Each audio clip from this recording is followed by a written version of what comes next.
Professional drift. It is the hidden cost of being busy in your leadership. And it starts as a slight slip, barely noticeable at first. You're still hitting your deadlines, you're still showing up, maybe you're still in the room where the decisions are being made. Outwardly, everything's fine. Inside, though, something is off. You've lost track of what drives you. Your energy is focused everywhere, you're responding to everything, and nothing is moving forward. It's not burnout. You're showing up, but you're not lit up by the work anymore. You're definitely not as energized as you used to be, and I call it professional drift. And it has become one of the biggest threats to leadership impact and momentum that no one's really talking about. So what is it? It happens to you when you're no longer anchored to what matters to you, but you keep moving out of habit. You're busy, but you're not fulfilled. You're engaged, but you're not energized. You're producing, but you're not progressing. You've drifted away from focus. And now it is just a whirlwind of activity to keep it all moving forward. You're showing up, but you're disconnected from what meaning used to feel like when you first took the role. And for many high achievers, this slow drift can go on for months, sometimes years, because on the outside, everything still looks fine. So it doesn't happen from a lack of effort. It comes from over effort without a clear path forward. So if you've been reacting instead of reflecting on what is working, what's not working, what you've been tolerating instead of addressing, if you've been saying yes to too much and no to what matters, if you're chasing urgency without direction, this is how you get there. And I've seen it everyone from executive leaders to emerging leaders. And I've lived it myself. And professional drift is sneaky, but it's also personal for me. And I got a wake-up call. At one point, I found myself smack in the middle of this. On paper, everything looked fine. I was meeting and exceeding expectations, showing up, doing the work. But inside, I was treading water. I felt like I was wasting my potential. I felt like I was meant to do more and stop playing small. But nobody was there to tell me, what does this mean? How do I get there? And so frustration turned into exhaustion. I joked that I was mad, miserable, and medicated. I was on migraine medicine, high blood pressure medicine, anti-anxiety medicine. But deep down, I knew the medicines weren't a fix. They were a signal. And the turning point was that I went to a mindset training. Although I went skeptically, my arms were crossed when I walked in, but very soon it became crystal clear. I was the one who was in my own way.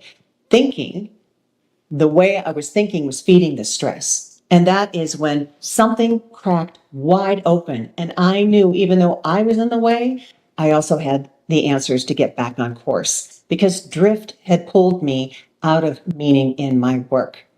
Now, the truth is that drift isn't just a personal issue. It's an organizational one too.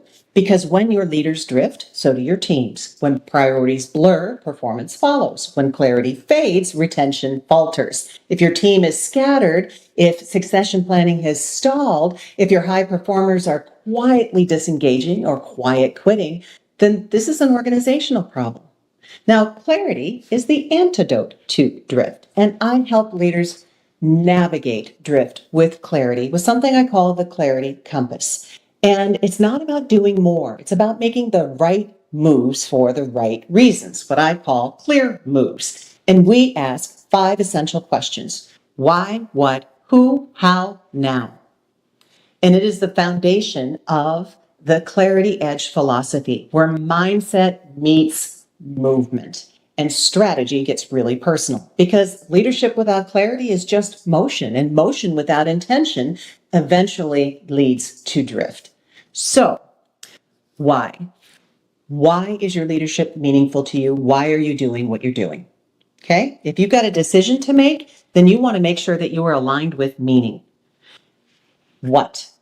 What is it that are your options? What could be next? What matters most right now? Who?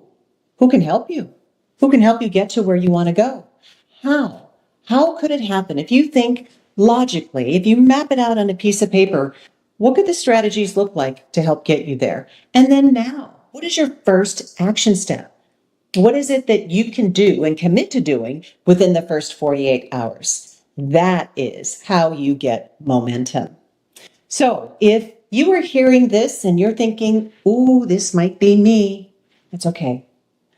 Your first step comes with just acknowledging it, saying that this is where I'm at and realizing it's not where you want to be. And the second step is getting your own version of clarity using those questions. Why, what, who, how, now. And if I can be of good service to you, please feel free to reach out. And if you'd like to know what this might look like in your organization, with your leaders, with your teams, then let's start a conversation. Head on over to my website at www.debbiepetersonspeaks.com. And until the next time, here is wishing you all the clarity that you deserve and omitting the professional drift that you don't. So take care, be good to yourself, and bye-bye for now.